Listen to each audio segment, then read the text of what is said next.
Igama lami nguSamukele Hadebe, ngingumcubunguli Chris Hani Institute lapha eBramfontein.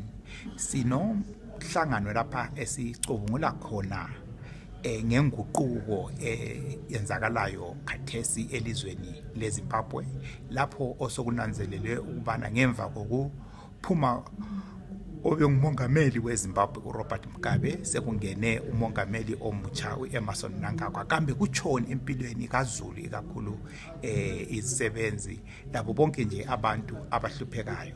Singakulibalike ukubana umbuso kaRobert Mugabe uhlukumeze kakhulu uZulu weZimbabwe. Abantu baswela okokudla, baswela ezokwelapha, abanamanzi ahlanzekileyo, ezemigwaqo zonakele, umuntu jikelele uhluphekile.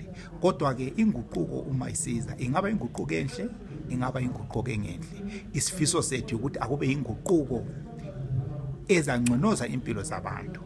Kodwa ukuze konke lokhu kwenzakale kudingeka wonke uZulu, wonke umuntu aphatheke. Kodwa ke umlando omkhulu okuye uhulumende weZimbabwe, ngoba uhulumende nje jikelele emazweni wonke nguye odala esingathi thina imigomo eyakha ukubana intuthuko yakheke ngcono.